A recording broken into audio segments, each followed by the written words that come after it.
أعوذ بالله من الشيطان الرجيم. بسم الله الرحمن الرحيم. فتقبلها ربها بقبول حسن وأنبتها نباتا حسنا وكفلها زكريا كلما دخل عليها زكريا المحراب وجد عندها رزقا قال يا مريم أنى لك هذا قالت هو من عند الله إن الله يرزق من يشاء بغير حساب هنالك دعا زكريا ربه قال رب هب لي من لدنك ذرية طيبة إنك سميع الدعاء فنادته الملائكة وهو قائم يصلي في المحراب أن الله يبشرك بيحيى مصدقا بكلمة من الله وسيدا وحصورا ونبيا من الصالحين قال رب أنى يكون لي غلام وقد بلغني الكبر وامرأتي عاقر قال كذلك الله يفعل ما يشاء قال رب اجعل لي آية قال آيتك ألا تكلم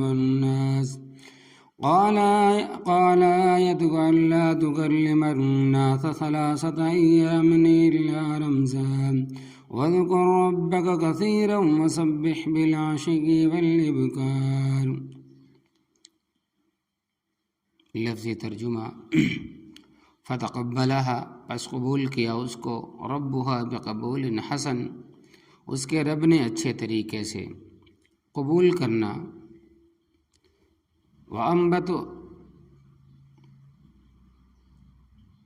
وَأَنبَتَهَا نَبَاتًا حَسَنًا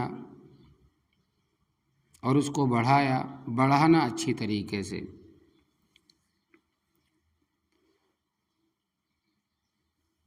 وَكَفَّلَهَا زَكَرِيَّا اور اس کی سرپرستی کی حضرت زکریا علیہ السلام نے.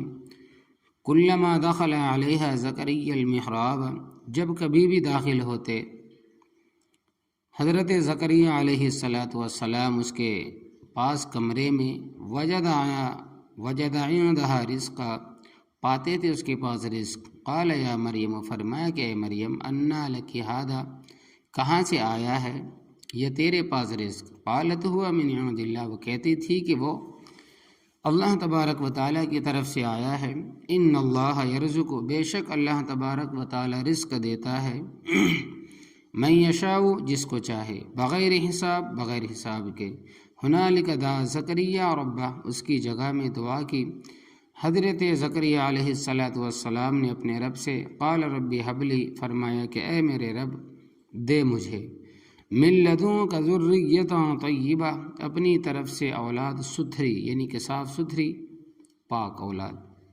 انک سمیع الدعاء بے شک تو ہی سننے والا ہے دعا کا. فنادته الملائکہ پس آواز دی ان کو فرشتوں نے. وهو قائم یصلی فی المحراب اور وہ کھڑے تھے نماز پڑھتے تھے کمرے میں. ان اللہ یبشرک بیحییٰ بے شک اللہ تبارک و تعالیٰ خوشخبری دیتے ہیں تجھے یحییٰ علیہ السلام کی. مصدقا بکلمۃ من اللہ جو تصدیق کرنے والے ہوں گے اللہ تبارک و تعالیٰ کے ایک کلمے کی. وسیدا وحصورا اور سردار ہوں گے اور اپنے آپ کو عورتوں سے دور رکھنے والے ہوں گے. ونبیا من الصالحین اور نبی ہوں گے نیکوں میں سے. قال رب انا یکون لی غلام کہا زکریا علیہ السلام نے کہ اے میرے رب کس طرح ہوگا میرا لڑکا. وقد بلغنی الکبر اور تحقیق پہنچ چکا ہے مجھے بڑھاپا. وامراتی عاقر اور میری بیوی بھی بانجھ ہے. قال کذالک اللہ یفعل فرشتے نے کہا کہ اسی طرح اللہ تبارک و تعالیٰ کرتا ہے ما یشاء جو چاہے. قال ربی کہا زکریا علیہ السلام نے اے میرے رب اجعل لی آیہ بنا میرے لیے نشانی. قال آیتک فرمایا تیری نشانی یہ ہے اللہ تکلم الناس کہ تم کلام نہیں کر سکو گے لوگوں کے ساتھ، یعنی کہ تم بات نہیں کر سکو گے لوگوں کے ساتھ ثلاثۃ ایام الا رمزا، 3 دن مگر اشارے سے، وذکر ربک اور ذکر کر اپنے رب کا، کثیرہ کثرت سے، وسبح اور اللہ تبارک و تعالیٰ کی پاکیزگی بیان کر، بالعشی والابکار، پہلے پہر اور صبح کے وقت۔ کل کے سبق میں یہ بیان ہوا تھا کہ بیت المقدس کے شہر میں جو مسجد اقصیٰ ہے، جس پر 1967 میں یہودیوں نے قبضہ کیا ہے اور ابھی تک ان کے قبضے میں ہے، اور بے غیرت مسلمان ابھی تک ان سے قبضہ چھڑا نہیں سکے، اس مسجد اقصیٰ کے امام اور خطیب تھے حضرت عمران بن معصان رحمۃ اللہ علیہ، جو بڑے نیک پارسا اور حق گو بزرگ تھے، یعنی حق بات کرنے والے شخص تھے، اور ان کی بیوی بھی بڑی نیک اور پارسا تھی۔ جواں سال بیٹے ہارون رحمۃ اللہ علیہ کے فوت ہونے پر پریشان ہو گئی کہ میرے خاوند عمران تو دینی خدمت کرتے ہیں، لیکن ان کے بعد یہ گدی خالی ہو جائے گی، اور ادھر بچی کی امید ہو گئی، اور منت مالنی کہ میں اس کو دین کے لیے وقف کر دوں گی۔ چنانچہ جب حضرت مریم علیہ السلام پیدا ہوئی تو مسجد اقصیٰ کی 29 آدمیوں کی کمیٹی میں سے قرآن اندازی کے بعد یہ خدمت حضرت زکریا علیہ السلام کے سپرد ہوئی اور بچی ان کے حوالے کر دی گئی۔ اللہ تبارک و تعالیٰ فرماتے ہیں کہ فتقبلها ربها بقبول حسن، پس قبول کیا اس کو اس کے رب نے اچھے طریقے سے قبول کرنا۔ ماں کی نیت بہت اچھی تھی، باپ نے خالو حضرت زکریا علیہ السلام، اللہ تبارک و تعالیٰ کے پیغمبر، خالہ نیک، سارا گھرانہ ہی نیکیوں کا تھا۔ وَأَنبَتَهَا نَبَاتًا حَسَنًا، اور اس کو بڑھانا اچھے طریقے سے۔ تفسیروں میں لکھا ہے کہ صحت مند بچہ 15 دنوں میں جتنا بڑھتا ہے وہ 1 دن میں اس قدر بڑھ جاتی تھی، اور یہ بھی لکھا ہے کہ صحت مند بچہ 2 ماہ میں جتنا بڑھتا ہے وہ 2 دن میں اتنی بڑھ جاتی تھی۔ رب تعالیٰ نے اس کو بڑھایا اور اچھے طریقے سے نشو و نما فرمائی۔ وَقَفَّلَهَا زکریا، اور اس کی سرپرستی فرمائی حضرت زکریا علیہ السلام نے۔ کل کے سبق میں عرض کیا گیا تھا کہ انہوں نے ایک جالی دار چوبارہ بنوایا ہوا تھا، جس سے نیچے کا منظر دور دور تک نظر آتا تھا۔ حضرت زکریا علیہ السلام کہیں جاتے تھے تو تالا لگا کر چابی ساتھ لے جاتے تھے۔ اس کا ذکر ہے کہ کلما دخل علیہا زکریا المحراب، جب کبھی بھی داخل ہوتے تو زکریا علیہ السلام مریم علیہ السلام کے پاس کمرے میں جہاں وہ رہتی تھی، وجد عندها رزقا، پاتے تھے اس کے پاس رزق۔ تفسیروں میں لکھا ہے کہ سردیوں کے موسم کا پھل گرمیوں میں اور گرمیوں کے موسم کا پھل سردیوں میں وافر ہوتا تھا۔ قال یا مریم، فرمایا کہ اے مریم، انا لکی ھذا، یہ پھل تیرے پاس کہاں سے آتے ہیں؟ کمرے کو میں تالا لگا کر جاتا ہوں، چابی میرے پاس ہوتی ہے، ادھر کمرے کی طرف آنے کی کسی کو ضرورت نہیں، اور یہ پھلوں کے انبار لگے ہوئے ہیں، یہ کہاں سے آتے ہیں؟ قالت هو من عند اللہ، حضرت مریم علیہ السلام کہتی تھیں کہ اللہ تبارک و تعالیٰ کی طرف سے آیا ہے۔ یہ حضرت مریم علیہ السلام کی کرامت تھی، اور کرامت اللہ تبارک و تعالیٰ کا فعل ہوتا ہے، ولی کے ہاتھ پر صادر ہوتا ہے، اور ولی چاہے مرد ہو یا عورت ہو، کرامت ان کا فعل نہیں ہوتا، یعنی کہ اللہ تبارک و تعالیٰ ہی کا کام ہوتا ہے، مگر نبی کا اس میں کچھ دخل نہیں ہوتا۔ اسی طرح معجزہ بھی اللہ تبارک و تعالیٰ کا فعل ہوتا ہے اور نبی کے ہاتھ پر صادر ہوتا ہے، مگر نبی کو اس میں کچھ بھی دخل نہیں ہوتا۔ معجزے کا لغوی معنی ہے دوسروں کو عاجز کرنے والی چیز، یہ اللہ تبارک و تعالیٰ کا فعل ہوتا ہے۔ دیکھ قرآن پاک میں حضرت موسیٰ علیہ السلام کے بہت سارے معجزات کا ذکر ہے، ان میں اس معجزے کا ذکر بھی ہے کہ حضرت موسیٰ علیہ السلام اپنے اہلیہ محترمہ کے ساتھ مدین سے واپس تشریف لا رہے تھے مصر، جب وادی طوا جو کہ طور کے دامن میں ہے پہنچے، رات کا وقت تھا، وہاں روشنی تھی جو در حقیقت اللہ تبارک و تعالیٰ کی تجلی تھی۔ جب وہاں پہنچے تو من جانب اللہ نبوت اور رسالت عطا ہوئی، تو ساتھ ہی اللہ تبارک و تعالیٰ نے تصدیق رسالت کے لیے معجزہ بھی عطا فرمایا۔ چنانچہ قرآن پاک میں ہے کہ وَأَنَا أَلْقِ عَصَاكَ فَلَمَّا رَآهَا تَهْتَزُّ كَأَنَّهَا جَانٌّ وَلَّا مُدْبِرًا وَلَمْ يُعَقِّبْ، اور یہ کہ ڈال دی اپنی لاٹھی، پھر جب دیکھا اس کو فن پھیلاتے یا ہلاتے جیسا پتلا سانپ الٹا، پھر منہ موڑ کر اور نہ دیکھا پیچھے بھر کر، یعنی کہ جب دیکھا کہ ایک سانپ بن گیا، اژدہا بن گیا ہے اور پھن پھیلایا ہوا ہے، حضرت موسیٰ علیہ السلام منہ موڑ کر جو بھاگے تو پھر پیچھے مڑ کر بھی نہ دیکھے۔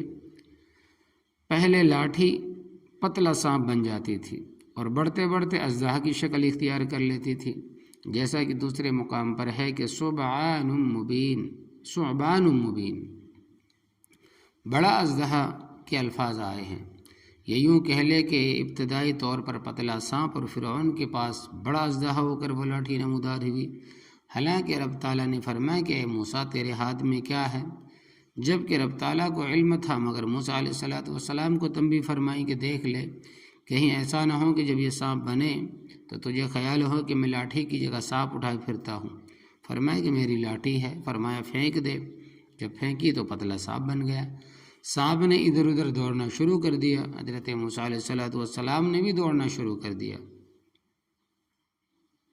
اس خیال سے کہ موذی چیز ہے، تکلیف دینے والا جانور ہے، ڈرتا ایمان کے خلاف نہیں ہے، ڈرنا ایمان کے خلاف نہیں ہے، کیونکہ حضرت موسیٰ علیہ السلام اللہ تبارک و تعالیٰ کے پیغمبر ہیں، اور پیغمبر سے زیادہ کبھی ایمان کسی کا بھی نہیں ہوتا۔ اللہ تبارک و تعالیٰ نے فرمایا کہ اے موسیٰ ڈرنا، اس پر ہاتھ رکھ، سنعیدها سیرتها الاولی، ہم اس کو پہلی شکل میں بدل دیں گے، یہ لاٹھی کی لاٹھی پھر دوبارہ ہو جائے گی۔ اب اگر معجزہ اپنے اختیار میں ہوتا تو معلوم ہوتا کہ اب پھر لاٹھی بن جائے گی، سانپ تو ہے ہی نہیں، یہ تو میری لاٹھی ہے۔ تو یاد رکھنا کہ معجزہ اور کرامت سب اللہ تبارک و تعالیٰ کا فعل ہے۔ معجزہ نبی کے ہاتھ پر صادر ہوتا ہے اور کرامت ولی کے ہاتھ پر صادر ہوتی ہے۔ معجزے میں نبی کا دخل نہیں اور کرامت میں ولی کا دخل نہیں ہوتا۔ تو یہ بے موسم پھلوں کا آنا حضرت مریم علیہ السلام کی کرامت تھی، اور ولی کو جو کرامت حاصل ہوتی ہے پیغمبر علیہ السلام کی پیروی کی وجہ سے حاصل ہوتی ہے، چونکہ دو صحیح معنوں میں اللہ تبارک و تعالیٰ کے پیغمبر کا پیروکار ہوتا ہے، اس واسطے اللہ تبارک و تعالیٰ ان کے ہاتھ عجیب و غریب چیزیں صادر فرما دیتے ہیں۔ سورۃ النحل میں حضرت سلیمان علیہ السلام کے صحافی آصف بن برخیا رحمۃ اللہ علیہ کی کرامت کا ذکر ہے۔ سورۃ النمل میں حضرت سلیمان علیہ السلام شام میں تھے، وہاں سے سبا کے علاقے کا سفر 1 مہینے کا تھا۔ حضرت سلیمان علیہ السلام نے فرمایا کہ کون ہے جو بلقیس کا تخت مجھے لا کر دے؟ قال عفریت من الجن، ایک بہت بڑا جن تھا، اس نے کہا کہ حضرت تم ابھی اپنے مجلس سے نہیں اٹھو گے، یعنی تم اپنے دفتر میں بیٹھ کر کام کرتے ہو، اس سے تم ابھی فارغ نہیں ہوگے کہ میں تمہیں تخت لا کر دے دوں گا۔ اللہ تبارک و تعالیٰ کے حکم سے حضرت سلیمان علیہ السلام اس سے بھی جلدی چاہتے تھے۔ آصف ابن برخیا رحمۃ اللہ علیہ نے کہا کہ حضرت میں چشم زدن میں لا کر دے دوں گا، یعنی تم نگاہ اٹھا کر آسمان کی طرف دیکھو گے اور پھر نیچے دیکھو تو تخت حاضر ہوگا۔ چنانچہ انہوں نے اتنی دیر میں تخت لا کر رکھ دیا اور کہا کہ ھذا من فضل ربی، یہ میرے رب کا کام ہے۔ تو معجزات اور کرامتوں کا ذکر قرآن پاک میں ہے، ان کا انکار نہ کرو، مگر ان کی حقیقت کو سمجھو کہ منکرین حدیث اور باطل فرقے معجزات اور کرامات کا انکار کرتے ہیں، اس واسطے کہ وہ معجزے اور کرامت کی حقیقت کو نہیں سمجھتے، کہ فرمائے کہ ان اللہ یرزق من یشاء بغیر حساب، بے شک اللہ تبارک و تعالی رزق دیتا ہے جس کو چاہتا ہے بغیر حساب کے۔ رازق صرف رب تعالی ہے اور رزاق صرف رب تعالی ہے، اس کے سوا رزاق کا اختیار کسی کو حاصل نہیں۔ حضرت مریم علیہ السلام کے پاس بے موسم پھل دیکھ کر حضرت زکریا علیہ الصلوۃ والسلام نے خیال کیا کہ جو رب مریم علیہ الصلوۃ والسلام کو بے موسم پھل دے سکتا ہے وہ مجھے بھی اولاد تو دے سکتا ہے، کیونکہ اولاد کا موسم تو میرا بھی نہیں۔ 120 سال میری عمر اور 89 سال میری بیوی کی عمر۔ تو ہنالک دعا زکریا رب، اس کمرے میں دعا کی زکریا علیہ الصلوۃ والسلام نے اپنے رب سے۔ قال رب حب لی، عرض کیا کہ اے میرے رب دے مجھے من لدن کا ذریۃ طیبہ، اپنی طرف سے پاکیزہ اولاد، انک سمیع الدعاء، بے شک تو ہی دعائیں سننے والا، سمیع بھی تو ہے، بصیر بھی تو ہے، سننے والا بھی ہے، دیکھنے والا بھی ہے، تیرے سوا کوئی اور نہیں دے سکتا۔ اللہ تبارک و تعالیٰ قرآن پاک میں ارشاد فرماتے ہیں کہ یخلق ما یشاء، وہ پیدا کرتا ہے جو چاہتا ہے، یہب لمن یشاء اناثا، جسے چاہتا ہے بیٹیاں عطا کرتا ہے، وَيَهَبُ لِمَن يَشَاءُ الذُّكُورَ، اور جسے چاہتا ہے بیٹے بخشتا ہے، وَيُزَوِّجُهُمْ ذُكْرَانًا وَإِنَاثًا، یا ان کو بیٹے بیٹیاں دونوں عطا فرماتا ہے، اس کے خزانے میں کیا کمی، وَيَجْعَلُ مَن يَشَاءُ عَقِيمًا، اور جس کو چاہتا ہے بانج کر دیتا ہے۔ سارے ڈاکٹروں حکیموں سے علاج کرائیں، سارے دم درود والوں سے علاج کرائیں، جب رب کسی کو نہ دے تو کوئی کسی کو کچھ نہیں دے سکتا۔ تو چنانچہ حضرت زکریا علیہ الصلوۃ والسلام نماز میں کھڑے تھے، فنادتہ الملائکہ، پس آواز دی ان کو فرشتوں نے۔ حضرت جبرائیل علیہ الصلوۃ والسلام آئے اور ان کے ساتھ اور بھی فرشتے تھے، البتہ گفتگو کرنے والے حضرت جبرائیل علیہ الصلوۃ والسلام تھے۔ وہ قائم یصلی فی المحراب، اور وہ کھڑے تھے نماز پڑھتے تھے کمرے میں، یہ وہی کمرہ تھا جہاں حضرت مریم علیہ الصلوۃ والسلام رہتی تھی۔ فرشتے نے کہا کہ ان اللہ یبشرک بیحییٰ، بے شک اللہ تبارک و تعالیٰ خوشخبری دیتے ہیں تجھے یحییٰ علیہ الصلوۃ والسلام نامی لڑکے کی۔ سورہ مریم میں آتا ہے کہ لم نجعل لہ من قبل سمیہ، نہیں بنایا ہم نے اس کے لیے اس سے پہلے کوئی ہم نام، یعنی اس سے پہلے کسی بچے کا نام یحییٰ نہیں تھا۔ اللہ تبارک و تعالیٰ نے خود ہی ان کا نام یحییٰ رکھا علیہ الصلوۃ والسلام، مصدقا بکلمۃ من اللہ، جو تصدیق کرنے والے ہوں گے اللہ تبارک و تعالیٰ کے ایک کلمے کے، اور کلمے سے مراد حضرت عیسیٰ علیہ الصلوۃ والسلام ہے۔ ان کو اللہ تبارک و تعالیٰ نے کلمہ کن سے پیدا فرمایا بغیر باپ کے۔ حضرت یحییٰ علیہ الصلوۃ والسلام اور حضرت عیسیٰ علیہ الصلوۃ والسلام ایک ہی دور تھا، دونوں نبیوں کا ایک ہی دور تھا، چونکہ اس وقت یہودیوں کا زور تھا اور انہوں نے دین کا نقشہ بدل کے رکھ دیا تھا۔ حضرت عیسیٰ علیہ الصلوۃ والسلام نے جب حق کی باتیں بیان فرمائی تو سارے دشمن ہو گئے، مگر حضرت یحییٰ علیہ الصلوۃ والسلام حضرت عیسیٰ علیہ الصلوۃ والسلام کی تائید اور تصدیق فرماتے تھے، یہ جو کچھ بیان فرماتے حق ہے، وہ سید و محصورہ، اور اپنے دور کے سردار ہوں گے اور اپنے آپ کو عورتوں سے دور رکھنے والے ہوں گے۔ حدیث شریف میں آتا ہے کہ پیغمبروں میں حضرت یحییٰ علیہ الصلوۃ والسلام نے شادی نہیں فرمائی، اور جامع صغیر صفحہ 38 جلد 1 میں روایت آتی ہے کہ حضرت صلی اللہ علیہ وسلم نے فرمایا کہ اربع من سنن المرسلین، اربع من سنن المرسلین، 4 چیزیں پیغمبروں کی سنتوں میں سے ہے۔ الحیاء، یعنی تمام پیغمبر صاحب حیا تھے، والتعطر، اور خوشبو لگانا، تمام پیغمبر خوشبو استعمال فرماتے تھے، یعنی خوشبو لگانا پیغمبروں کی سنت ہے۔ والنکاح، اور نکاح کرنا یعنی شادی کرنا پیغمبروں کی سنت ہے۔ حضرت عیسیٰ علیہ الصلوۃ والسلام نے شادی نہیں، کیونکہ وہ 33 سال کی عمر میں زندہ آسمانوں پر اٹھا لیے گئے۔ جب نازل ہوں گے تو عرب کے قبیلہ ازد کی ایک عورت سے شادی کریں گے، جیسا کہ کل میں نے بیان کیا تھا۔ چوتھا فرمایا کہ والسواک، اور مسواک کرنا، یہ بھی پیغمبرانہ سنت ہے۔ دوسری حدیث میں آتا ہے کہ جو نماز مسواک کر کے پڑھی جائے اس کا درجہ 70 گنا بڑھ جاتا ہے اس نماز سے جو بغیر مسواک کے پڑھی جائے۔ اور فرمایا کہ المسواک مطہرۃ لفم ومرضات لرب، کہ مسواک منہ کو پاک صاف رکھتی ہے اور رب کو راضی کرنے والی چیز ہے۔ اور ایک حدیث شریف میں آتا ہے کہ حضرت جبرائیل علیہ الصلوۃ والسلام جب بھی تشریف لاتے تھے تو مجھے دو چیزوں کی بڑی تاکید فرماتے تھے کہ ایک مسواک کرنے کی، حتیٰ کہ میں نے مسواک کر کر کے اپنے مسوڑے چھیل لیے، اور دوسرا پڑوسی کے ساتھ اچھا سلوک کرنے کی، حتیٰ کہ مجھے یہاں تک گمان ہوا کہ مرنے کے بعد پڑوسی کو وراثت ملے گی۔ اور ایک روایت میں ہے کہ الختان کا بھی ذکر آتا ہے کہ ختنہ کرنا بھی انبیاء علیہ الصلوۃ والسلام کی سنت ہے۔ تو حصوراً کے معنی بیان کر رہا تھا، وحصورا کہ حصوراً کے معنی ہے اپنے آپ کو عورتوں سے الگ رکھنا، اور یہ کوئی معمولی بات نہیں، کیونکہ اللہ تبارک و تعالیٰ نے انسان میں طبعی خواہشات رکھی ہے، مگر پیغمبر ہوتا ہے، جس طرح وہ اپنے جسم پر کنٹرول کر سکتا ہے اس طرح کوئی دوسرا نہیں کر سکتا۔ اسی واسطے حضرت صلی اللہ علیہ وسلم نے فرمایا کہ یا معشر الشباب، اے نوجوانوں کے گروہ، تم نکاح کرو، تمہاری نگاہیں بھی پست رہیں گی اور شرمگاہ بھی حرام کاری سے محفوظ رہے گی۔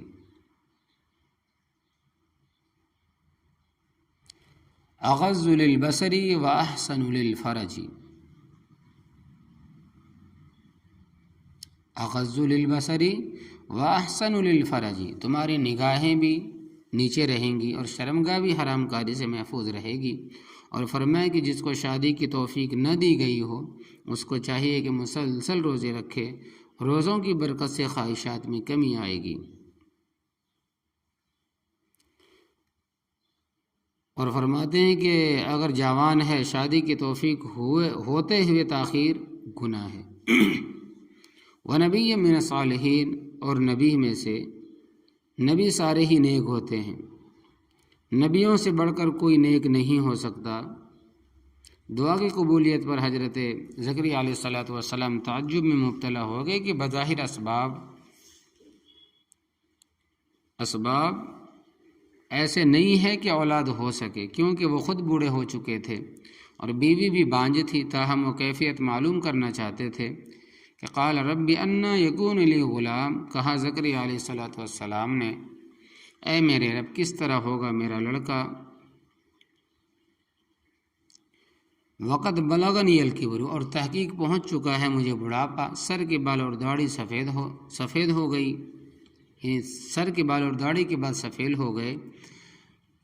وہن العظم منی، کے الفاظ بھی قرآن پاک میں آتے ہیں کہ میری ہڈیاں کمزور ہو گئی، من الکبر عتیہ، اور جب میں چلتا ہوں تو کبڑا ہو کر چلتا ہوں، اور بڑھاپے میں ایسا ہو جاتا ہے۔